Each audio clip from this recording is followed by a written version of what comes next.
నమస్తే, welcome to D news. ముందుగా headlines. Budameru వరద నియంత్రణపై సమీక్ష చేసిన మంత్రులు నిమ్మల రామానాయుడు, నారాయణ. భవిష్యత్తులో బుడమేరు వల్ల ఎటువంటి ఇబ్బందులు తలెత్తకుండా చర్యలు తీసుకుంటున్నట్లు వెల్లడి. రెవెన్యూ సమస్యల పరిష్కారంలో ప్రజలు అసంతృప్తిగా ఉన్నారన్న మంత్రి అనగాని సత్యప్రసాద్. ప్రజల అర్జీలను పరిష్కరించడంలో మొక్కుబడిగా పనిచేయడం మానుకోవాలని అధికారులకు హెచ్చరిక. 35వ బుక్ ఫెస్టివల్ ను ప్రారంభించిన డిప్యూటీ సీఎం పవన్ కళ్యాణ్. తెలుగు భాషను పరిరక్షించే సైన్యంగా మారాలని ప్రజలకు పిలుపు. బుడమేరు వరద నియంత్రణపై ముఖ్యమంత్రి చంద్రబాబు నాయుడుకు సమగ్ర నివేదిక అందించేలా ఇరిగేషన్, మున్సిపల్, రెవెన్యూ శాఖల అధికారులతో సమీక్ష చేశామని మంత్రులు నారాయణ, రామానాయుడు చెప్పారు. గత టీడీపీ హయాంలోనే బుడమేరు డైవర్షన్ ఛానల్ 35,000 క్యూసెక్లకు పెంచేలా 464 కోట్లతో టెండర్లు అప్పగించి 80% పనులు పూర్తి చేశామని చెప్పారు. బుడమేరు వరద నియంత్రణపై మంత్రులు నిమ్మల, నారాయణ సమీక్ష నిర్వహించారు. భవిష్యత్తులో విజయవాడకు వరద సమస్య లేకుండా తీసుకోవాల్సిన చర్యలపై, ప్రజలకు ఇబ్బంది లేకుండా వరద నియంత్రణ చర్యలు చేపట్టడంపై చర్చ నిర్వహించారు. బుడమేరు, కృష్ణానదికి ఒకేసారి వరద వస్తే ఏం చేయాలన్న దానిపై ప్రధానంగా సమావేశంలో సంబంధిత అధికారులతో వివరాలను సేకరించారు. ఈ సందర్భంగా మంత్రులు నారాయణ, రామానాయుడు మాట్లాడుతూ బుడమేరు డైవర్షన్ కెనాల్ ను 37,500 క్యూసెక్లకు పెంచేలా పెండింగ్ పనులు పూర్తి చేసేలా యాక్షన్ ప్లాన్ చేశామని చెప్పారు. వెలగలేరు రెగ్యులేటర్ నుండి కొల్లేరు వరకు ఓల్డ్ ఛానల్ సామర్థ్యాన్ని పెంచేందుకు ప్రతిపాదనలు సిద్ధం చేయాలని అధికారులకు సూచనలు చేస్తున్నామని తెలిపారు. గత 5 ఏళ్ల వైసీపీ ప్రభుత్వంలో బుడమేరు విస్తరణకు నిధులు ఉన్నా మిగిలిన 20% పనులకు సంబంధించి తట్టా మట్టిగాని, బస్తా సిమెంట్ పనిగాని చేయలేదన్నారు. బుడమేరు ఛానల్ కు సమాంతరంగా ఓల్డ్ ఛానల్ ను కూడా 10,000 క్యూసెక్ల సామర్థ్యంతో అభివృద్ధి చేయడానికి ప్రణాళికలు సిద్ధం చేస్తున్నామని తెలియజేశారు. మున్సిపల్ శాఖ మంత్రి నారాయణ గారికి, అదేవిధంగా పాత్రికేయ మిత్రులకు ముందుగా నమస్కారాలు తెలియజేసుకుంటూ, బుడమేరు నష్టం మొన్న మనందరం కూడా చూడడం జరిగింది. గతంలో ఎప్పుడూ లేనిటువంటి విధంగా 50,000 క్యూసెక్కుల నీరు మరి ఒక్క రోజులోనే వచ్చినటువంటి స్థితిలో బుడమేరుకి 3 ప్రధానమైనటువంటి గండ్లు పడి ఏదైతే ఆ వరద నీరు విజయవాడ సిటీని ముంచెత్తి ఆ రోజు పడినటువంటి కష్టాలు, ఇబ్బందులు ఈరోజు కూడా మనందరం కూడా మర్చిపోలేనిటువంటి పరిస్థితి మనందరికీ తెలుసు. అటువంటి బుడమేరు వరద నుంచి భవిష్యత్తులో విజయవాడని కాపాడుకోవడానికి ఏ రకంగా మనం ప్రయత్నాలు చేయాలనే దాని మీద గౌరవ ముఖ్యమంత్రి చంద్రబాబు నాయుడు గారు ఇచ్చినటువంటి ఆదేశాల ప్రకారం గత 4-5 నెలలుగా అటు ఇరిగేషన్ శాఖ కానీ, మున్సిపల్ శాఖ కానీ పదే మేము 5-6 సార్లు ఇండివిజువల్గా రివ్యూస్ పెట్టుకుని కొంత అవగాహనకి రావడం జరిగింది. ఈరోజు ఇరిగేషన్ డిపార్ట్మెంట్ అధికారులు, మున్సిపల్ శాఖ అధికారులు, రెవెన్యూ అధికారులతో ఆపరేషన్ బుడమేరు అనే దాని మీద సమీక్ష జరగడం జరిగింది. ఎందుకంటే మీకు అందరికీ తెలిసిందే, ఈ బుడమేరులో వచ్చిన వరద వల్ల లక్షల మంది సఫర్ అయ్యారు. కొందరైతే 19 రోజులు వాళ్ళ ఇళ్ళని నీళ్ళలోనే ఉన్నాయి. మొత్తం 34 వార్డులని మున్సిపల్ కార్పొరేషన్లో ప్రత్యేకంగా ఉన్న వార్డులలో 34 వార్డులని యాక్చువల్గా 4 రోజులు అయితే పూర్తిగా నీళ్ళు ఉండిపోయినాయి. అన్నీ లాస్ట్లో 4 వార్డులు అయితే 19వ తేదీ దాకా ఉన్నాయి. అవి ఇంకా ఒక నెల రోజులు ఉన్నాయి. అప్పుడు ఇక రింగ్ రోడ్డు వాటిలన్నింటినీ ఎక్కడికక్కడ బీచ్లు అన్నీ తీసేసి యాక్చువల్గా ఎక్కడికక్కడ ఓపెన్ చేయటం వల్ల ఆ వాటర్ అంతా పోవటం జరిగింది. రెవెన్యూ సమస్యలు పరిష్కరించడంలో ప్రజల సంతృప్తి చాలా ముఖ్యమని, కానీ రెవెన్యూ సదస్సుల్లో అర్జీల పరిష్కారంపై ప్రజలు సంతృప్తిగా లేరని మంత్రి అనగాని సత్యప్రసాద్ చెప్పారు. రెవెన్యూ సదస్సులు ఇప్పటి వరకు పరిష్కరించిన అర్జీల్లో సగం మంది ప్రజలు అసంతృప్తిగా ఉన్నారని అన్నారు. 2016లో అసెంబ్లీలో తాను ప్రస్తావించిన 22A సమస్యకే ఇంతవరకు అధికారులు పరిష్కారం చూపలేదని ఆగ్రహం వ్యక్తం చేశారు. ప్రజల అర్జీలను పరిష్కరించడంలో మొక్కుబడిగా పనిచేయడం మానుకోవాలని హితవు పలికారు. సిసిఎస్ఈ కార్యాలయంలో రెవెన్యూ శాఖ మంత్రి అనగాని సత్యప్రసాద్ అధ్యక్షతన ప్రాంతీయ రెవెన్యూ సదస్సు నిర్వహించారు. 12 జిల్లాల కలెక్టర్లు, జాయింట్ కలెక్టర్లతో సమావేశం జరిగింది. ఈ సందర్భంగా మంత్రి అనగాని సత్యప్రసాద్ మాట్లాడుతూ అర్జీలను కూడా సకాలంలో పరిష్కరించడం లేదని, దీనిపైన సీఎం చంద్రబాబు నాయుడు చాలా సీరియస్ గా ఉన్నారని తెలిపారు. పరిష్కరించిన అర్జీలపై ప్రజలు ఎంత మేరకు సంతృప్తిగా ఉన్నారనే విషయంపై జిల్లా స్థాయిలోనూ అర్జీదారుల నుండి ఫీడ్బ్యాక్ తీసుకోవాలని మంత్రి అనగాని సత్యప్రసాద్ ఆదేశించారు. రెవెన్యూ శాఖ పనితీరుపై అసంతృప్తి చాలా ఉందని revenue special chief secretary Sisodia అన్నారు. రెవెన్యూ శాఖకి ప్రస్తుతం సర్జరీ అవసరమన్నారు. రెవెన్యూ ఉద్యోగులు ట్రేడ్ మిల్ పైన పరిగెడుతున్నట్లు ఉందని, అక్కడే ఉంటున్నారని, గమ్యం చేరడం లేదని సిసోడియా విమర్శించారు. ఈ సమావేశంలో ఉప సభాపతి రఘురామకృష్ణరాజు, ఎమ్మెల్యేలు Bonda Uma, Kamineni Srinivas, Vasantha Krishnaprasad, MLC Ramaraju, revenue special chief secretary Sisodia, CCLA Jayalakshmi పాల్గొన్నారు.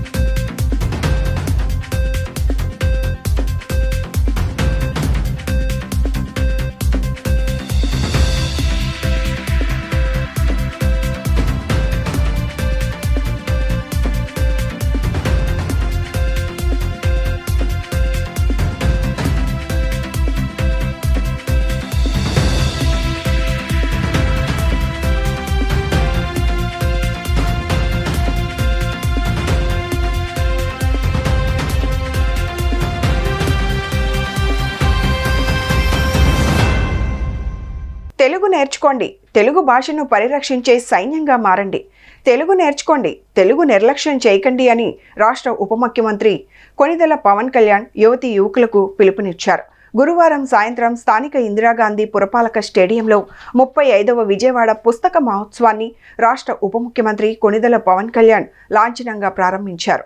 చెరుకూరి రామోజీరావు సాహిత్య వేదికపై పుస్తక మహోత్సవ ప్రారంభ సభలో ఆయన ముఖ్య అతిథిగా పాల్గొని ప్రసంగించారు. ఈ సందర్భంగా మాట్లాడుతూ ఆంగ్లం అవసరమే కానీ పేదరికం పారద్రోలడానికి అది మార్గం కాదన్నారు. అందరూ ఆంగ్లమే మాట్లాడే ఇంగ్లాండ్లో కూడా పేదరికం ఉందని ఆయన గుర్తు చేశారు.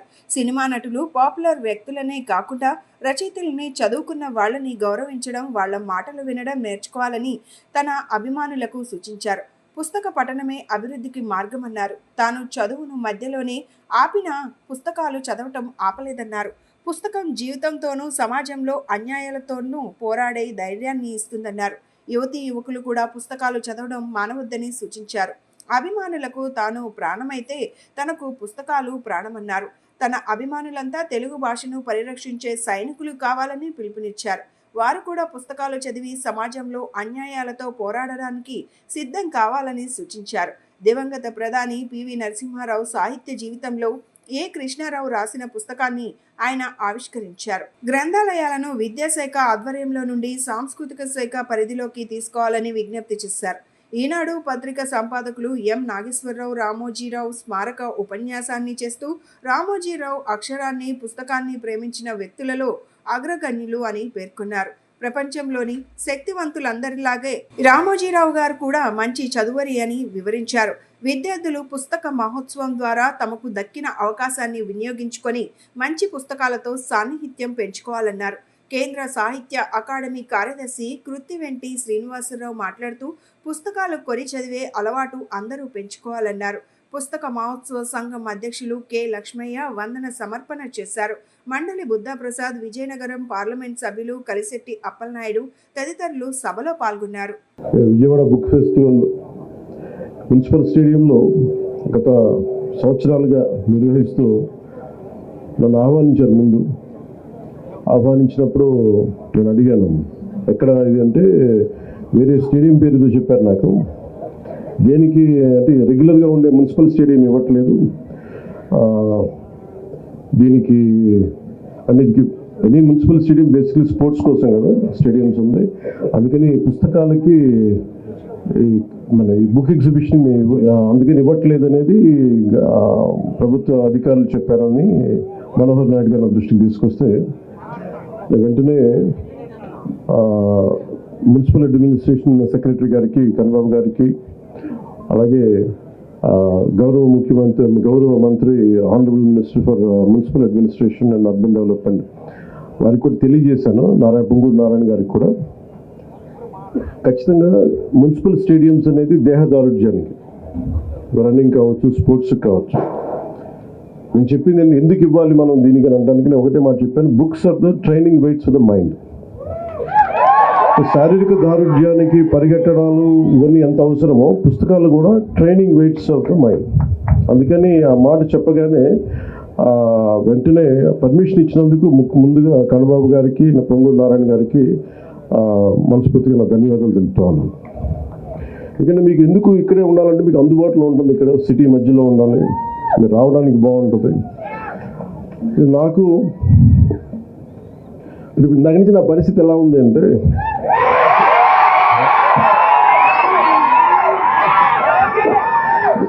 ఒక చిన్న అబ్బాయిని వాళ్ళ అమ్మా నాన్న ఒక ఒక క్రీడా స్థలానికి తీసుకెళ్ళి కానీ, ఒక టాయ్ షాప్కి తీసుకెళ్ళి కానీ, ఒక బొమ్మల దుకాణానికి తీసుకెళ్ళి కానీ అతన్ని కూర్చోబెట్టి అలాగే అతని కంట్రోల్గా పక్కన కూర్చోబెడితే వచ్చిందేమో బొమ్మలు చూడడానికి, కొనుక్కోవడానికి.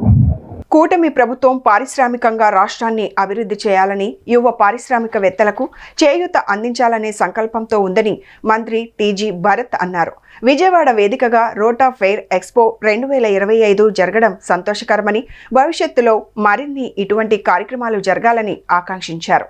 విజయవాడ ఎస్ఎస్ కన్వెన్షన్ సెంటర్లో రోటా ఫెయిర్ ఎక్స్పో 2025 3 రోజుల పాటు జరగనుంది. రోటా ఫెయిర్ ఎక్స్పో 2025లో భాగంగా 120 కంపెనీల స్టాల్స్ను ప్రదర్శించారు. శుక్రవారం ఉదయం రాష్ట్ర పరిశ్రమల శాఖ మంత్రి టీజీ భరత్ దీనిని లాంఛనంగా ప్రారంభించారు. అనంతరం స్టాల్స్లో పలు సంస్థలు ప్రదర్శించిన వస్తువులను పరిశీలించారు. అనంతరం మీడియాతో మాట్లాడుతూ కూటమి ప్రభుత్వం అధికారంలోకి వచ్చిన తరువాత రాజధాని ప్రాంతానికి పూర్వ వైభవం వస్తుందన్నారు. వ్యాపార లావాదేవీలకు సంబంధించి కార్యక్రమాలు విస్తృతంగా జరుగుతాయన్నారు. గత వైసీపీ ప్రభుత్వ పాలనలో పరిశ్రమల అభివృద్ధికి చర్యలు శూన్యమని విమర్శించారు. ఔత్సాహిక పారిశ్రామికవేత్తలకు వైసీపీ ప్రభుత్వం మోహం చాటేసిందన్నారు. కానీ కూటమి ప్రభుత్వం పారిశ్రామికంగా రాష్ట్రాన్ని అభివృద్ధి చేయాలని నిర్ణయించిందన్నారు. యువ పారిశ్రామికవేత్తలకు చేయూత అందించాలనే సంకల్పంతో కార్యక్రమాలకు శ్రీకారం చుడుతున్నామన్నారు. అనంతరం rotary club of Vijayawada mid town అధ్యక్షులు గుడిపాటి కిషోర్ బాబు మాట్లాడుతూ 3 రోజుల పాటు రోటా ఫెయిర్ జరగనుందని, సుమారు 10,000 మంది సందర్శకులు ఈ ఫెయిర్ని సందర్శించే విధంగా ఏర్పాట్లు చేశామన్నారు. సంక్రాంతి పండుగ షాపింగ్కు రోటా ఫెయిర్ ఎంతగానో ఉపయోగపడుతుందని తెలిపారు. నగర ప్రజలు రోటా ఫెయిర్ని సందర్శించాలని ఆయన కోరారు.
ఫెయిర్ అనేది మీ అందరికీ తెలుసండి. ఇక్కడ దాదాపు 7 years నుంచి ఈ ఎగ్జిబిషన్ స్టాల్స్ పెట్టడం జరుగుతూ ఉంది. అండ్ ఈసారి యూనిక్ గేమ్ అంటే confidence in public has gone up like anything. పెట్టే వాళ్ళకు కూడా చాలా ఇంట్రెస్టింగ్తో పెట్టాలనుకున్నారు. ఇప్పుడే ఒక స్టాల్ ఓనర్తో మాట్లాడడం జరిగింది. రియల్ ఎస్టేట్ సార్, మనకి గవర్నమెంట్ వచ్చిన తర్వాత దాదాపు 150% గ్రోత్ వచ్చింది సార్ రియల్ ఎస్టేట్లో అని చెప్పడం జరిగింది. So lot of positiveness vibes on the government, ఇక్కడ చాలా డెవలప్మెంట్ అవుతుందని చెప్పి ఒక నమ్మకం అనేది క్రియేట్ చేయగలిగినాము. So that is why not only here, other states నుంచి కూడా వచ్చి డిస్ప్లే చేయడం జరిగింది వాళ్ళ ప్రోడక్ట్స్ని షోకేస్ చేసుకునేదానికి. సో ఇది ఒక గొప్ప అవకాశం. నేను ఎప్పుడు చెప్తుంటా, స్టాల్స్ పెట్టడంలో ఓనర్స్కి చాలామందికి అడ్వర్టైజ్మెంట్స్ వచ్చినా ఏమొచ్చినా, బట్ ఒక ఎగ్జిబిషన్ స్టాల్ పెట్టినప్పుడు ఫిజికల్గా కస్టమర్స్ పబ్లిక్ వచ్చి కలుస్తుంటారు కాబట్టి అవేర్నెస్ అనేది చాలా పెరిగేదానికి అవకాశం ఉంటుంది. యూనిక్ ప్రోడక్ట్స్ ఏమన్నా ఉంటే తెలుసుకునేదానికి అవకాశం ఉంటుంది. And rotary club as they explain, president ఇప్పుడే ఎక్స్ప్లెయిన్ చేయడం జరిగింది, దాదాపు 900 ఉండే మెంబర్షిప్ ఉండే క్లబ్ ఇది. రోటరీ క్లబ్లో వరల్డ్స్ లార్జెస్ట్ క్లబ్. అండ్ ఏదో వచ్చినారు మెంబర్ చేయడం కాకుండా they have all very good members in there club. And ఇక్కడ వచ్చిన ఇన్కమ్ కూడా దాదాపు 5 to 6 lakhs వస్తే దాన్ని మరి డొనేట్ చేసేదానికి పోలియోకి సంబంధించింది. అంటే thought process. So that thought process itself is a great thing. ఏదో వచ్చింది ఇన్కము దానిలో సేవ్ చేసిన తర్వాత వాళ్ళ ఓన్ కాకుండా మరీ డొనేట్ చేసేదానికి. So that thought process itself is a great thing. So whatever it is, మన గవర్నమెంట్ వచ్చిన తర్వాత lot of positiveness, lot of positive vibes ఉంది. ఫ్యూచర్లో కూడా ఇట్లాంటి మంచి ఎగ్జిబిషన్స్ కానీ ఏమన్నా ఉన్నా we are always there to give the positiveness to them. And వీలైనంత వరకు మా గవర్నమెంట్ నుంచి ఎవరో ఒకళ్ళు ఖచ్చితంగా పాల్గొంటారు. ఎందుకంటే ఫీలింగ్ అనేది డెవలప్ కావాలా. మీరు చూస్తే లాస్ట్ గవర్నమెంట్లో పలకని ఇచ్చేదానికి నాదుడు లేడు. So it was a complete different story last 5 years. ఇప్పుడు మాత్రం కంప్లీట్లీ డిఫరెంట్ స్టోరీ ఉంటుంది. Will do lot of good things for the state అండి. Thank you. ముందుగా అందరికీ నమస్కారం. రోటరీ మిడ్ టౌన్ క్లబ్ ఆధ్వర్యంలో ఈరోజు రేపు ఎల్లుండి 3 రోజులు రోట్ అఫేర్ని కండక్ట్ చేస్తున్నాం. మీ అందరికీ తెలిసిందే, రోటరీ మిడ్ టౌన్ అనేది వరల్డ్ లార్జెస్ట్ క్లబ్. 900 మంది సభ్యులు ఉండే క్లబ్ మాది. సో ఈరోజు చీఫ్ గెస్ట్గా టీజీ భరత్ గారు వచ్చారు మాకు. సో ఈ కార్యక్రమాన్ని టీజీ భరత్ గారి మీదుగా ప్రారంభించాము. అలానే నగర అందరూ ఆహ్వానితులై ఈ ప్రోగ్రామ్ని, ఈ 120 స్టాల్స్, 10,000 మంది విజిటర్స్ని ఎక్స్పెక్ట్ చేస్తున్నాం. ఈ 3 రోజులు సంక్రాంతికి ఫ్యామిలీ షాపింగ్ మొత్తం మీ అందరికీ, ఫ్యామిలీ మొత్తం ఇక్కడ షాపింగ్ చేసి డిస్కౌంట్లతో, ఫ్లాష్ న్యూస్తో దీంట్లో మీకు అందరికీ అందిస్తున్నాం. ఈ కార్యక్రమాన్ని నగర ప్రజలందరూ జయప్రదం చేస్తారని ఆశిస్తున్నాను. ఇట్లు mid town president Gudipati Kishore. గత వైసీపీ హయాంలో సెంట్రల్ నియోజకవర్గంలో ఎటువంటి అభివృద్ధి పనులు జరగలేదని ఎమ్మెల్యే బోండా ఉమా స్పష్టం చేశారు. స్వార్థపూరిత ఆలోచనతో 27వ డివిజన్లోని రజక కళ్యాణ మండపాన్ని మార్చారని చెప్పారు. రజకులకు కూటమి ప్రభుత్వం అండగా ఉంటుందని, చంద్రబాబు అధికారంలోకి రాగానే దీనిని తిరిగి నూతనంగా నిర్మించామని చెప్పారు. 27వ డివిజన్ సామమూర్తి రోడ్ దుర్గాపురంలో నూతనంగా నిర్మించిన రజక కళ్యాణ మండపాన్ని ఎమ్మెల్యే బోండా ఉమా ప్రారంభించారు. ఈ సందర్భంగా పూజ కార్యక్రమాలు నిర్వహించి రిబ్బన్ కట్ చేశారు.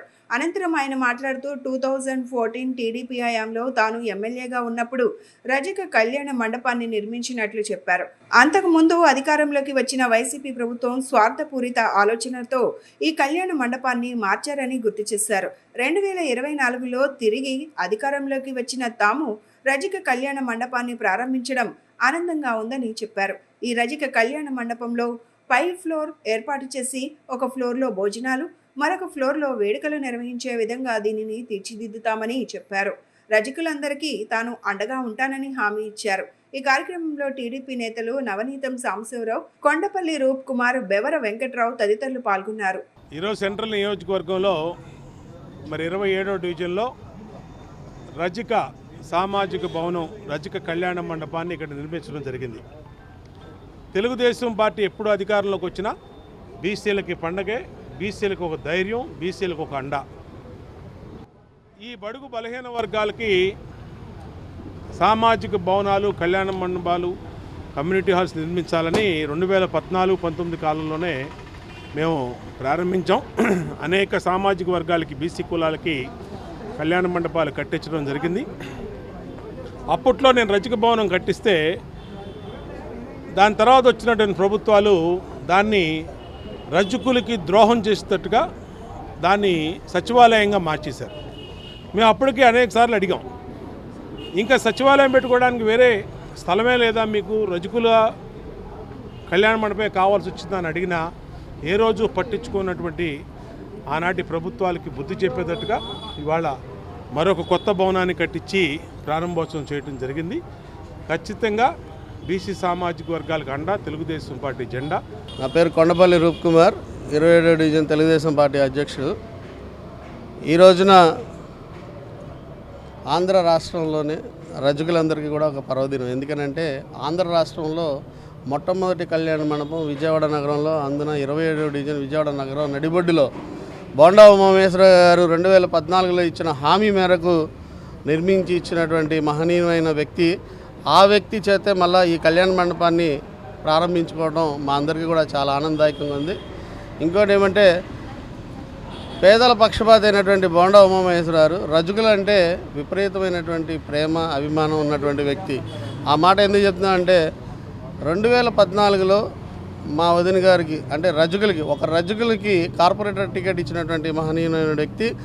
టికెట్ ఇవ్వడమే కాకుండా ఆయన గెలుపు బాధ్యతను కూడా ఆయన భుజాన వేసుకుని గెలిపించినటువంటి వ్యక్తి కూడా బోండా ఉమామహేశ్వరరావు. నా పేరు కాకినాడ రామారావు. నేను రజక చైతన్య సేవా సంస్థ రాష్ట్ర అధ్యక్షులుగా ఉన్నాను. ఇక్కడే రాష్ట్ర కార్యాలయం కూడా ఇదే దుర్గాపురాన్ని మేము పెట్టడం జరిగింది. అదే రకంగా నేను టీడీపీ రాష్ట్ర కార్యదర్శిగా, అలాగే రజక సాధికార కమిటీల రాష్ట్ర కోఆర్డినేటర్గా, నేను రామచంద్రపురం నియోజకవర్గం పార్టీ పరిశీలకులుగా ఉన్నాను. ఇవన్నీ కూడా తెలుగుదేశం పార్టీ రజకుడికి ఒక గౌరవమైనటువంటి స్థానం ఇచ్చినటువంటి పార్టీ తెలుగుదేశం పార్టీ. నా పేరు వల్లూరు మధుసూదన్ రావు. నేను రజక కార్పొరేషన్ డైరెక్టర్గా ఉన్నాను. ఆ రోజున 2014లో ఈ కళ్యాణ మండపం కడటానికి నా సమక్షంలో నేను అధ్యక్షుడిగా ఉన్నప్పుడు ఉమా గారిని అడగడం జరిగింది.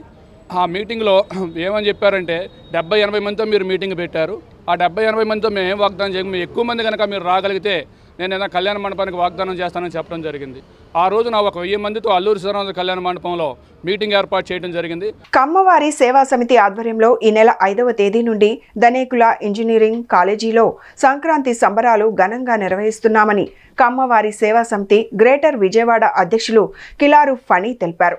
సంక్రాంతి సంబరాల్లో భాగంగా గంగిరెద్దులు, గొబ్బెమ్మలు, సాంస్కృతిక కార్యక్రమాలు నిర్వహించుకోవడం జరుగుతుందని పేర్కొన్నారు. నగరంలోని ప్రైవేట్ హోటల్లో ఏర్పాటు చేసిన విలేకరుల సమావేశంలో అధ్యక్షులు ఫణి మాట్లాడుతూ ఈ నెల 5వ తేదీన గంగూరులోని దనేకుల ఇంజనీరింగ్ కళాశాల ఆవరణలో అంగరంగ వైభవంగా సంక్రాంతి వేడుకలు నిర్వహించుకోవడం జరుగుతుందని, ఈ కార్యక్రమానికి మాజీ ఉపరాష్ట్రపతి వెంకయ్య నాయుడు, తెలంగాణ మంత్రి తుమ్మల నాగేశ్వరరావుతో పాటు పలువురు ప్రముఖులు హాజరవుతున్నారని చెప్పారు.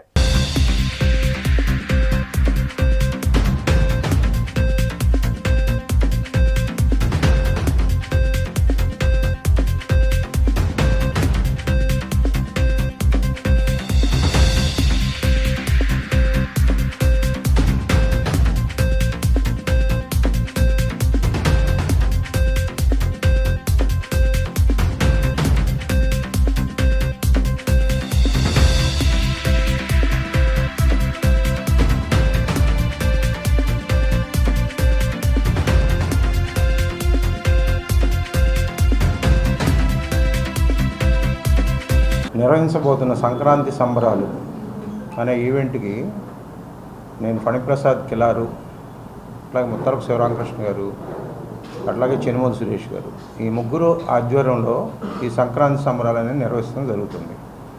సో అసలు సంక్రాంతి సంబరాలు ఎందుకు చేస్తున్నామంటే మన కమ్మవారి సేవా సమితి గ్రేటర్ విజయవాడ అనేది 2016లో స్థాపించడం జరిగింది. ఆ 16లో స్థాపించినప్పుడు కేవలం 500 మంది సభ్యులు మాత్రమే ఉన్నారు ఆ రోజు. సో దాన్ని అంచెలంచెలుగా 1350 మంది సభ్యులకి మేము తీసుకెళ్ళడం జరిగింది. మా రుసుము కేవలం 5000తో స్టార్ట్ చేసాము. ఇప్పటికీ అదే 5000తో రుసుముతో సభ్యత్వాన్ని నమోదు చేసుకోవడం జరుగుతుంది.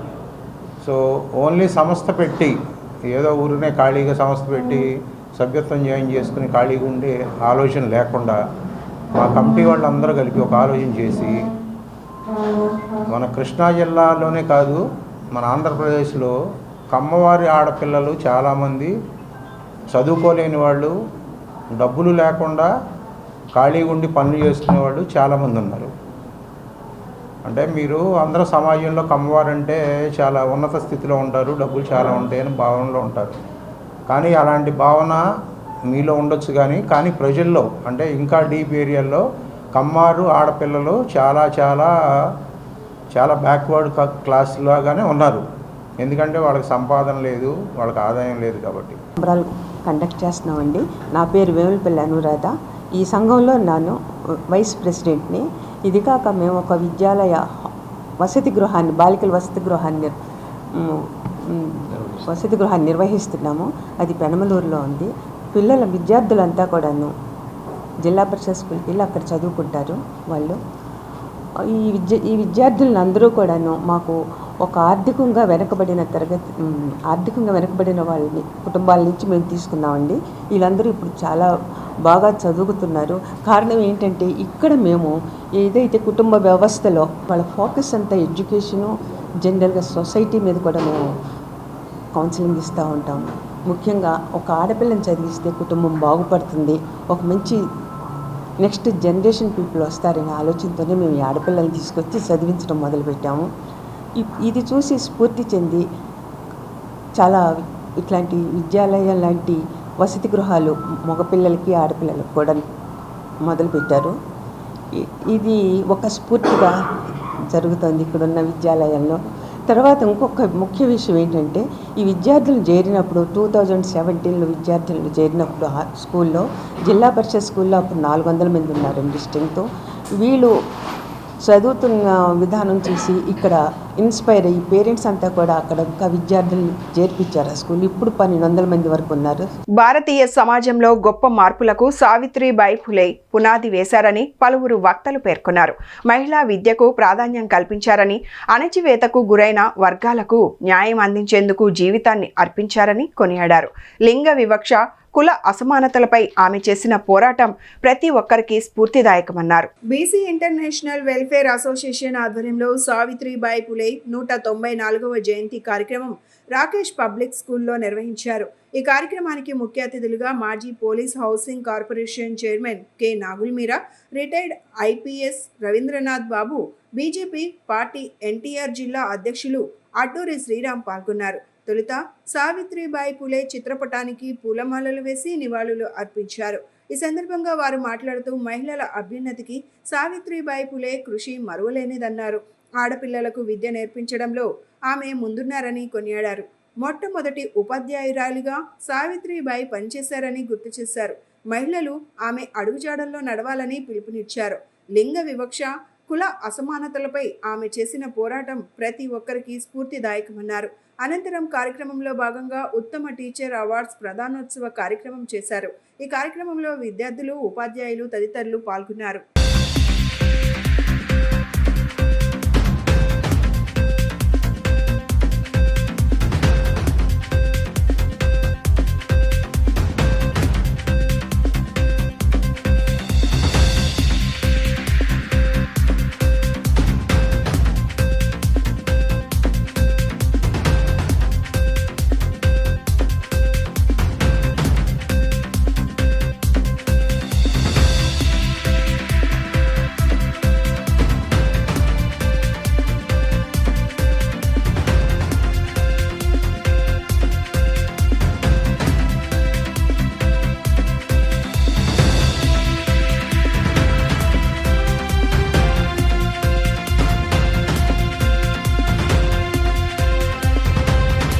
ఈరోజు నేత సావిత్రిబాయి ఫులే 194వ జయంతి సందర్భంగా ఈ రాకేష్ పబ్లిక్ స్కూల్ అధినేత ఎన్వి రావు గారు ఒక చక్కటి కార్యక్రమం ఆర్గనైజ్ చేశారు. వారి జయంతి సందర్భంగా వారు చేసిన సేవలు, ఎస్పెషలీ ఉమెన్ ఎంపవర్మెంట్ కొరకు ఎప్పుడో 194 సంవత్సరాల కిందట జన్మించిన ఆవిడ ఆ టైంలో సొసైటీలో మహిళల పట్ల వివక్షణ తరంలో కూడా ఆమె పోరాట పటిమతో ఆమె చేసిన సేవలు ఈరోజు మహిళలకు ఈరోజు ఇంత ఎంపవర్మెంట్ రావడానికి చాలా కారణము. ఇలాంటి చక్కటి కార్యక్రమంలో పార్టిసిపేట్ చేయడము చాలా గర్వంగా, ఆనందంగా ఉంది. Thank you. ఈరోజు చాలా సుదినం, పండుగ రోజు. శ్రీమతి సావిత్రిబాయి పూలే 194 జయంతి కార్యక్రమాన్ని ఈరోజు మనం జరుపుకుంటున్నాం. చాలా సంతోషం ఉంది. మన ఊరు కాదు, మన రాష్ట్రం కాదు, మన భాష కాదు, ఎక్కడో మహారాష్ట్రలో పుట్టినటువంటి 194 సంవత్సరాల క్రితం పుట్టినటువంటి మహానుభావురాలు ఆమె యొక్క జయంతి మనం జరుపుకుంటున్నామంటే ఆమె చేసినటువంటి మంచి పనులే మనకి ఎల్లకాలం నిలబడతాయి. ఆమె చేసినటువంటి సూర్యచంద్ర ఉన్నంతకాలం అవన్నీ కూడా మనకి గుర్తుంటాయి. అవి మహిళలకు పాఠాలు చెప్పడం కోసం అనేక కష్టాలు పడ్డారు. ఆ మహిళా విద్యా సంస్థ నడపడానికి అనేక ఇబ్బందులు పడ్డారు. బ్యాగులో ఒక సంచి పెట్టుకొని దారిలో వెళ్తున్నప్పుడు టమాటాలతోనూ పేడతోనూ అలాగే ఇంకా అనేక రకాల హింసిస్తే మళ్ళీ అక్కడికి వెళ్ళినాక స్కూల్కి వెళ్ళినాక ఆ చీర మార్చుకోవడానికి బ్యాగులో చీర పెట్టుకొని రెడీగా ఉండేవారు. ఎప్పుడు కూడా అలా విద్యను పెట్టేవారు. నా పేరు Namyapparao, BC international welfare association general secretary. గత 14 సంవత్సరాల నుండి ప్రతి ఒక్క నిరంతర కార్యక్రమం సావిత్రిబాయి పూలే, మహాత్మా జ్యోతిరామ్ పూలే, పెరియారు, నారాయణ గురు వీరు జయంతులు వర్ధంతులు కార్యక్రమాలు నిరంతర కార్యక్రమంగా బీసీ ఇంటర్నేషనల్ వెల్ఫేర్ అసోసియేషన్ వివిధ బీసీ సంఘాలను కలుపుకొని ఆ సంఘాలకి చేయూతనిస్తూ ఈ రోజు వరకు కూడా నిరంతరాయంగా నిర్వహిస్తూ ఉన్నాం. మహానీయులైనటువంటి చరిత్ర కలిగినటువంటి మహాపురుషులుగా ఉన్నటువంటి గొప్పవారి గురించి మా బీసీ ఇంటర్నేషనల్ ఉద్దేశం వారి గురించి తెలియజేయడమే మా ఇంటర్నేషనల్ వెల్ఫేర్ అసోసియేషన్ ఉద్దేశం. విజయవాడ నగరపాలక సంస్థ పరిధిలో గల రకరకాల సర్వీస్ ప్రొవైడర్లను గుర్తించి వారికి నైపుణ్య సాంకేతిక శిక్షణ గవర్నర్ పేటలోని ఐవీ ప్యాలెస్ నందు ఉదయం 10 గంటల నుండి సాయంత్రం 5 గంటల వరకు దరఖాస్తులు స్వీకరించారని విజయవాడ నగరపాలక సంస్థ ప్రాజెక్ట్ ఆఫీసర్ యూసీడీవీ విభాగం అధికారి వెంకట నారాయణ తెలిపారు. ప్లంబర్లు, కార్పెంటర్లు, ఎలక్ట్రీషియన్లు, AC, TV, refrigerator, washing machine వంటి మరమ్మతులు చేసేవారు, పెయింటర్, బ్యూటీషియన్ తదితర తగిన నైపుణ్య సాంకేతిక శిక్షణ సర్టిఫికేట్ ఇవ్వడంతో పాటు జీవనోపాధి కల్పిస్తున్నట్లు వెల్లడించారు. ఈ సందర్భంగా TDP floor leader Nelibandla Balaswamy మాట్లాడుతూ ప్రజల ఆర్థిక స్థితిని పెంచేందుకు ప్రభుత్వం చేపడుతున్న కార్యక్రమాలు ఎంతో అభినందనీయమని, ప్రజలు దీన్ని సద్వినియోగం చేసుకొని వారికి ప్రభుత్వం కల్పించే నైపుణ్య శిక్షణను పొంది ఒకవైపు శిక్షణతో పాటు మరోవైపు జీవనోపాధి కల్పించే విధంగా ప్రభుత్వం చేస్తున్న ఈ కార్యక్రమంలో వాళ్లు పాల్గొనేందుకు ఒక చక్కటి అవకాశమని అన్నారు. వీరందరికీ జనవరి 15 నుండి 31 వరకు ఉచితంగా ప్రభుత్వం వారిచే నైపుణ్య శిక్షణ ఇవ్వటమే కాకుండా ఉపాధి కల్పించనున్నారని తెలిపారు. మరిన్ని వివరాలకు జిఎస్ సుజాత 8780233881, పి మంజులాదేవి 7780683789కి సంప్రదించాలని అధికారులు సూచించారు. శుక్రవారం నాడు దరఖాస్తులు స్వీకరించే కార్యక్రమంలో 23వ డివిజన్ కార్పొరేటర్ మరియు TDP floor leader Nelibandla Balaswamy, Vijayawada నగరపాలక సంస్థ యూసీడీవీ భాగం అధికారులు ఫణికుమార్, సుజాత, జగదీశ్వరి తదితరులు పాల్గొన్నారు. ఆంధ్రప్రదేశ్ ప్రభుత్వం ప్రతిష్టాత్మకంగా తీసుకొని విజయవాడ మున్సిపల్ కార్పొరేషన్ ఆధ్వర్యంలో సర్వీస్ ప్రొవైడర్స్కి మరి వాళ్ళ పేర్లు నమోదు చేసుకొని ఇక్కడ 3 కౌంటర్లు ఏర్పాటు చేశారు. సర్కిల్ 1, సర్కిల్ 2, సర్కిల్ 3కి ఎవరైతే ఎలక్ట్రీషియన్స్ కానీ, ఏసీ రిపేర్లు చేసేవాళ్ళు కానీ, గీజర్ రిపేర్లు చేసేటువంటి మెకానిక్కులు కానీ, టీవీ మెకానిక్కులు కానీ, బ్యూటీషియన్స్ కానీ ఇలాగా సుమారుగా 7-8 రకాల నైపుణ్యత వృత్తిలో కలిగినటువంటి సర్వీస్ ప్రొవైడర్స్ని ఇక్కడికి ఈరోజు 3వ తారీఖు 4వ తారీఖు కార్పొరేషన్ ఆధ్వర్యంలో వాళ్ళ వివరాలు సేకరించి వాళ్ళకి అవసరమైతే ప్రత్యేకమైనటువంటి ట్రైనింగ్ ఇచ్చి వాళ్ళ భవిష్యత్తులో ఆర్థికంగా స్థిరపడటానికి ఈ రాష్ట్ర ప్రభుత్వం విజయవాడ మున్సిపల్ కార్పొరేషన్ ప్రతిష్టాత్మకంగా తీసుకొని ఈరోజు 23వ డివిజన్ గవర్నర్పేటలోని ఐవీ ప్యాలెస్లో రిజిస్ట్రేషన్ ప్రక్రియ 3-4 తారీఖుల్లో ఏర్పాటు చేయడం జరిగింది. దీనికి విజయవాడ నగరం నుంచి 3 సర్కిల్ నుంచి కూడా చాలా పెద్ద ఎత్తున మరి ఏ వృత్తిలో అయితే వాళ్ళకి నైపుణ్యత ఉందో వాళ్ళందరూ కూడా ఇక్కడికి వచ్చి ఇప్పుడు సుమారుగా 200 మంది దాకా నమోదు చేసుకున్నారు. అందరికీ నమస్కారం. ప్రత్యేకించి బిఎంసి యొక్క ఆధ్వర్యంలో మరియు మెప్మా ఎండి గారి యొక్క ఆధ్వర్యంలో మున్సిపల్ కమిషనర్ శ్రీ జాన్ చంద్ర ఐఏఎస్ గారి యొక్క ఆధ్వర్యంలో ఈరోజు ప్రత్యేకించి సర్వీస్ ప్రొవైడర్స్ని రిజిస్ట్రేషన్ చేయడం జరుగుతూ ఉంది. సర్వీస్ ప్రొవైడర్స్ రిజిస్ట్రేషన్ కార్యక్రమం అంటే చేతి వృత్తులైనటువంటి ఏదైనా మనకి సెలూన్స్ నిర్వహించేవాళ్ళు కానీ, లేకపోతే చేతి వృత్తుల ద్వారా తయారు చేసేటువంటి సర్వీస్ చేసేటువంటి వాళ్ళు కానీ, అదేవిధంగా రిఫ్రిజిరేటర్స్ బాగా చేసేటువంటి కానీ, ప్లంబర్ కానీ, ఎలక్ట్రీషియన్స్ కానీ, గీజర్ రిపేర్ చేసేటువంటి వాళ్ళు కానీ, ఇలా అనేక మంది ఒక 15 కేటగిరీలకు సంబంధించిన సర్వీస్ ప్రొవైడర్స్ని రాష్ట్ర వ్యాప్తంగా 20,000 మందిని ఫస్ట్ ఫేజ్ కింద తీసుకొని వాళ్ళందరితో ఇతర కంపెనీలతో టైఅప్ చేసి బహుజన్ సమాజ్ పార్టీ ఆధ్వర్యంలో సావిత్రిబాయి ఫులే జయంతి వేడుకలు ఘనంగా జరిగాయి.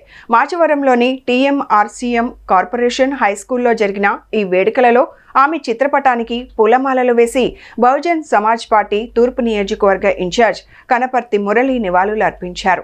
అనంతరం వారు మాట్లాడుతూ దేశంలో మొట్టమొదటి మహిళా ఉపాధ్యాయురాలు సావిత్రిబాయి ఫులే అని గుర్తు చేశారు. ఆమె చేసిన ధైర్యం వల్లనే నేడు మహిళలు అన్ని రంగాలలో ముందుకు వెళ్తున్నారని చెప్పారు.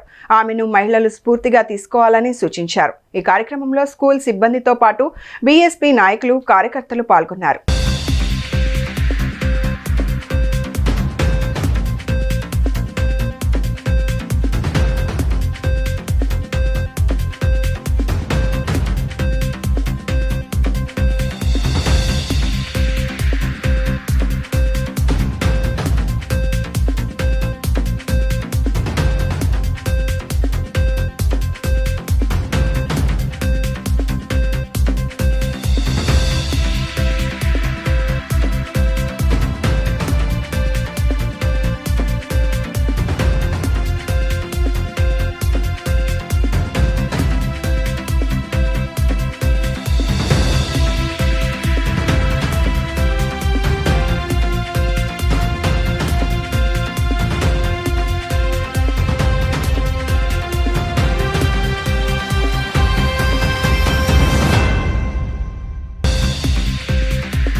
జయంతి రోజు ఇవాళ మనం జరుపుకుంటున్నాం.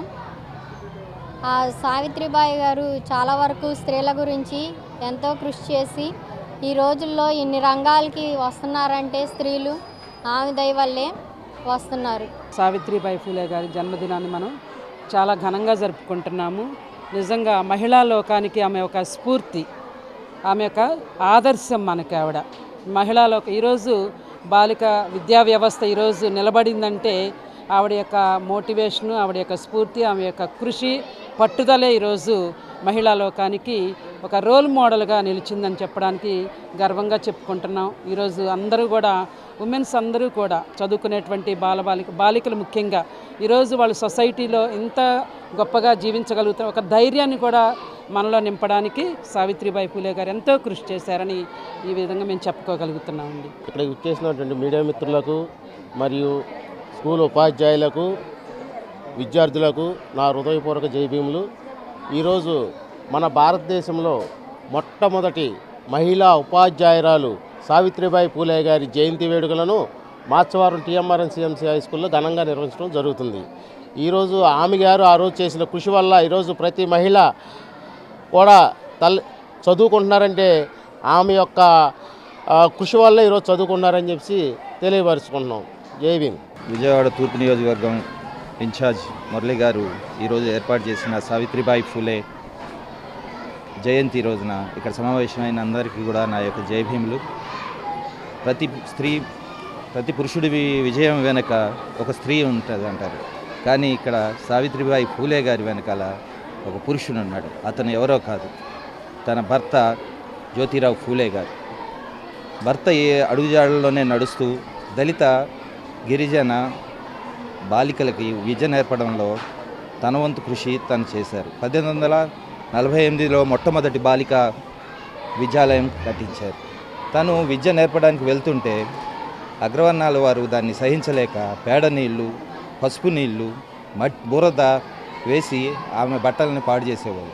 అందుకే ఆమె ఎప్పుడు స్కూల్కి వెళ్ళినా కానీ తన బ్యాగ్లో ఒక మరో చీర రవిక పెట్టుకొని వెళ్ళేది. ఎందుకంటే వాళ్ళు ఇలా బురద జల్లి, పసుపు నీళ్ళు జల్లి, పేడ నీళ్ళు జల్లి తన బట్టలు ఖరాబ్ చేస్తుంటే స్కూల్కి వెళ్ళిన తర్వాత బట్టలు తన చీర మార్చుకొని మళ్ళీ క్లాసులు చెప్పేది.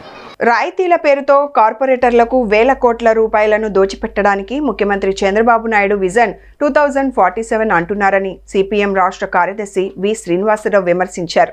స్వర్ణాంధ్ర విజన్ 2047 పేరుతో చంద్రబాబు నాయుడు ప్రజలను భ్రమల్లో ముంచి మబ్బుల్లోకి తీసుకెళ్తున్నారని విమర్శించారు. రాష్ట్ర ప్రభుత్వం ఇటీవల విడుదల చేసిన స్వర్ణాంధ్ర విజన్ 2047 పై మాకినేని బసవ పున్నయ్య విజ్ఞాన కేంద్రంలో సమాలోచన కార్యక్రమం జరిగింది. సిపిఎం రాష్ట్ర కార్యదర్శి వర్గ సభ్యులు బి తులసీదాస్ అధ్యక్షతన జరిగిన ఈ సభలో మాజీ ఎమ్మెల్సీ ఎంవిఎస్ శర్మ, సిపిఎం నాయకులు కె ప్రభాకర్ రెడ్డి, సిహెచ్ నరసింగారావు పాల్గొన్నారు. ఈ సందర్భంగా శ్రీనివాసరావు మాట్లాడుతూ సహజ వనరుల్ని కార్పొరేటర్ల చేతిలో పెడుతున్నారని, రాయితీల పేరుతో వేల కోట్ల రూపాయలు దోచిపెడతారని విమర్శించారు. గతంలో అట్టహాసంగా చెప్పిన విజన్ 2020 పై ఇంతవరకు సమీక్ష లేదని, మరోసారి 2047 విజన్ల పేరుతో ప్రజలను మోసం చేస్తున్నారని అన్నారు. ఆర్థిక అంతరాలు పెరుగుతున్నాయని ఆందోళన వ్యక్తం చేశారు. ప్రస్తుతం పేర్కొన్న విజన్లో పేదరికం లేని సమాజం, ఉపాధి, నైపుణ్యం, నీటి వనరులు, ఆధునిక వ్యవసాయం, రవాణా, లాజిస్టిక్స్, తక్కువ ఖర్చుతో విద్యుత్, ఆధునిక పద్ధతుల్లో ఉత్పత్తి, స్వచ్ఛాంధ్ర అనే అంశాలను ప్రస్తావించారని తెలిపారు. ప్రభుత్వ రంగ సంస్థలను అమ్మేస్తున్నారని, కొత్తగా పీపీపీ స్థానంలో P4 తీసుకొచ్చారని విమర్శించారు. ఇక ముందు అన్నిటిలోనూ ప్రజల భాగస్వామ్యం పేరుతో ప్రజల ఉమ్మడి ఆస్తులను దోచుకోవడానికి పక్కా ప్రణాళిక రూపొందిస్తున్నారని వివరించారు. 2047 నాటికి పూర్తి స్థాయి అభివృద్ధి చెందిన దేశంగా చేస్తామని చెబుతున్నారని, 20 ఏళ్లలో ఒక్క అడుగు కూడా ముందుకు పడలేదని, రాబోయే 23 ఏళ్లలో ఏం సాధిస్తారని ప్రశ్నించారు. ఆంధ్రప్రదేశ్లో విద్యుత్ కనెక్షన్లకి స్మార్ట్ మీటర్లు బిగించడానికి ఆల్రెడీ డిస్కమ్లు ప్రయత్నం చేసి అక్కడక్కడ కూడా స్మార్ట్ మీటర్లు ఏర్పాటు చేస్తున్నాయి. అసలు ఈ స్మార్ట్ మీటర్ల వ్యవస్థనే మేము వ్యతిరేకిస్తున్నాం. ఎందుకంటే వీళ్ళు చెప్పిందంతా కూడా అందుట్లో చెప్పినటువంటి విషయాలన్నీ కూడా అసలు ఎక్కడా కూడా అసంబద్ధమైనటువంటి విషయాలు. వీళ్ళు స్మార్ట్ మీటర్లు ఎందుకు బిగిస్తున్నామని చెప్తున్నారు అంటే, ఒకటి ఇది పంపిణీ నష్టాలు తగ్గిస్తుంది. పంపిణీ నష్టాలు తగ్గాలి అని చెప్పానంటే మీటర్లు బిగిస్తే తగ్గుద్దా? దేనివల్ల తగ్గుతుంది? మన అండర్ గ్రౌండ్ కేబుల్స్ వేస్తే చాలా వరకు తగ్గుతాయి. ఇది వరల్డ్ ప్రపంచవ్యాప్తంగా ప్రూవ్డ్ అది. కాబట్టి అది చేయకుండా పంపిణీ నష్టాలు తగ్గుతాయని చెప్పడం అనేది బూటకం. రెండోది రీడింగ్లు ఆటోమేటిక్గా నమోదు చేస్తుంది. అలాగే టైమ్ ఆఫ్ ది టారిఫ్ని అది నమోదు చేస్తుంది అని చెప్పని వాళ్ళు చెప్పారు. ఇవి ప్రీపెయిడ్ మీటర్లు. Time of the day tariff అనేటువంటి దాన్ని మేము తీవ్రంగా వ్యతిరేకిస్తున్నాం. ఎందుకు వ్యతిరేకిస్తున్నాం అంటే, ఇప్పుడు మామూలుగా ఏ రోజులో మనం ఎప్పుడు కాల్చుకున్నా ఒకే రేటు. కానీ ఈ time of the day tariff కనుక ఎనేబుల్ అయితే ఉదయం 6 గంటల నుంచి 10 గంటల వరకు, సాయంత్రం 6 గంటల నుంచి రాత్రి 10 గంటల వరకు అది పీక్ టైంగా వాళ్ళు నిర్ణయం చేశారు. ఈ పీక్ టైంలో ఎక్కువ ఛార్జీలు పడతాయి. అందరూ పని చేసుకునేదే అప్పుడు. కాబట్టి ఈ పీక్ టైంలో ఎక్కువ ఛార్జీలు పడేటువంటి పరిస్థితి ఉంది. దీన్ని అసలు ఇటువంటి పద్ధతిని ఒక టైంలో ఎక్కువ, ఒక టైంలో తక్కువ, ఒక టైంలో అసలు ఈ పద్ధతిని మేము వ్యతిరేకిస్తున్నాం. రెండు, దీంట్లో ఉన్న ఇంకొక లోపం ఏంటంటే, మనకి ఇప్పుడు పేపర్ బిల్లులు వస్తున్నాయి. పేపర్ మీద వస్తుంటేనే మనం దేనికి ఎంత పడుతుంది అనేటువంటిది, ఏ హెడ్ కింద ఎంత ఉందో మనం చూసుకుంటున్నాం. రేపు పొద్దున అందుట్లో అది ఉండదు, అసలు బిల్లే రాదు. ఎందుకంటే ప్రీపెయిడ్ కాబట్టి ఇంకా బిల్లు వచ్చే పరిస్థితే లేదు. కాబట్టి ఎవడు ఎంత తీసుకుంటున్నాడు, ఏం చేస్తున్నాడు అన్నటువంటి విషయం అసలు మనకు తెలియనటువంటి పరిస్థితి ఉంది. కాబట్టి ట్రాన్స్పరెన్సీ అందుట్లో లేదు. జేసీ ప్రభాకర్ రెడ్డికి BJP MLA doctor Parthasarathy warning ఇచ్చారు. బీజేపీ కార్యాలయంలో ఏర్పాటు చేసిన విలేకరుల సమావేశంలో పార్థసారథి మాట్లాడుతూ, నోరు ఉంది కదా అని ఇష్టం వచ్చినట్లు మాట్లాడితే మంచిది కాదని హెచ్చరించారు. ఒకప్పుడు నడిచినట్టు ఇప్పుడు నడుస్తుంది అనుకుంటే కుదరదు అని చెప్పారు. ఇప్పుడు ఉంది కూటమి ప్రభుత్వం అని వార్నింగ్ ఇచ్చారు. బీజేపీ కార్యకర్తలు ఆయన బస్సులు కాల్చాల్సిన అవసరం లేదని, ఆధారాలుంటే వాటితో వచ్చి మాట్లాడాలని చెప్పారు. ఈరోజు తాడిపత్రిలో జేసీ ప్రభాకర్ గారి చేసినటువంటి వ్యాఖ్యల గురించి మాట్లాడమని చెప్తా ఉన్నారు.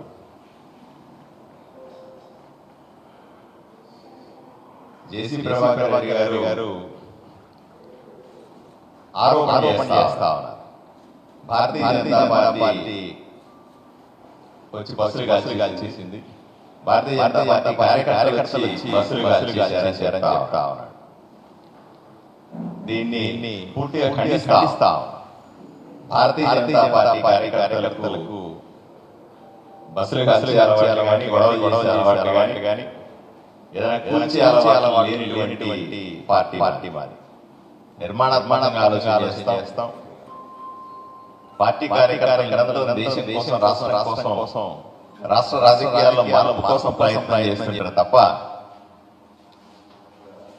ఏ రోజు కూడా ఇంకొక ఆస్తులకు కూల్చాలనో, కాల్చాలనో, దౌర్జన్యాలు చేయాలనో, గొడవలు చేయాలనే ఆలోచనతో ఎప్పుడూ ఉండరు. ఈ విషయం ప్రభాకర్ రెడ్డి గారు అర్థం చేసుకోవాలి. రెండవది, భారతీయ జనతా పార్టీని, అనుబంధ సంస్థలని నోటికొచ్చినట్టు మాట్లాడుతూ ఉన్నాడు. జేసీ ప్రభాకర్ రెడ్డిని నేరుగా హెచ్చరిస్తా ఉన్నాను. ఒళ్ళు దగ్గర పెట్టుకోవాలి, నోరు అదుపులో పెట్టుకోవాలి. నోటికొచ్చినట్టుగా భారతీయ జనతా పార్టీని కానీ, భారతీయ జనతా పార్టీ అనుబంధ సంస్థల్ని కానీ, ఆర్ఎస్ఎస్ లాంటి మహోన్నతమైనటువంటి సంస్థను కానీ నోటికొచ్చినట్లుగా మాట్లాడితే చూస్తూ ఊరుకునేది లేదు. తగిన విధంగా బుద్ధి చెబుతామనే విషయం ఆయనకు అర్థం కావాలి. ఈ నెల 23న ఆంధ్రప్రదేశ్ రాష్ట్ర కురువా సంఘం ఆధ్వర్యంలో జనరల్ బాడీ మీటింగ్, భక్త శ్రేష్ఠ కనకదాసు 537వ జయంతి ఉత్సవాలు ఘనంగా నిర్వహిస్తున్నట్లు సంఘం రాష్ట్ర అధ్యక్షులు జబ్బల శ్రీనివాస్ వెల్లడించారు. ప్రెస్ క్లబ్లో నిర్వహించిన కార్యక్రమంలో భాగంగా పోస్టర్ ఆవిష్కరించారు. ఈ సందర్భంగా విలేకరులతో మాట్లాడుతూ మదనపల్లిలోని రామతులసి కళ్యాణ మండపం, పుంగనూరు రోడ్ జంక్షన్ వద్ద ఉత్సవాలు జరగనున్నట్లు తెలిపారు. ఈ కార్యక్రమానికి ముఖ్య అతిథిగా అన్ని రాజకీయ పార్టీల ప్రముఖులు పాల్గొంటున్నట్లు పేర్కొన్నారు. కురుబ కుల బంధువులకు, మిత్రులకు, శ్రేయోభిలాషులకు, అతిరథులకు కార్యక్రమాన్ని విజయవంతం చేయాలని ఆయన పిలుపునిచ్చారు.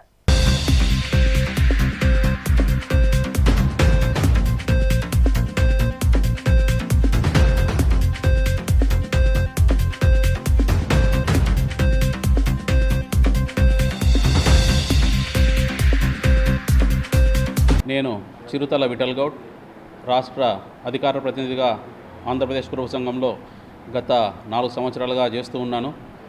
అదేవిధంగా యాక్చువల్గా దేశవ్యాప్తంగా 12 కోట్ల మంది కురువలు ఉన్నాము. అదేవిధంగా తీసుకుంటే రాష్ట్రంలో 20 లక్షల మంది ఉన్నాము. రాయలసీమ పరంగా ఏ పార్లమెంట్లో అయినా, ఏ అసెంబ్లీ నియోజకవర్గంలో అయినా గెలుపోటములను నిర్ధారించగల కెపాసిటీ ఉన్న కురువలను గుర్తించి ఈరోజు ఒక ఎమ్మెల్యే, 2 ఎంపీ ప్లస్ మంత్రి పదవి ఇచ్చిన ముఖ్యమంత్రి గారికి ఫస్ట్ మేము ధన్యవాదాలు తెలియజేస్తున్నాము. అదేవిధంగా బీజేపీ నుంచి కూడా ఒక రాజ్యసభ సభ్యున్ని, ఒక కార్పొరేషన్ డైరెక్టర్ని ఇచ్చినందుకు బీజేపీ వాళ్ళకు కూడా నిజంగా మేము కృతజ్ఞతలు తెలియజేస్తున్నాము.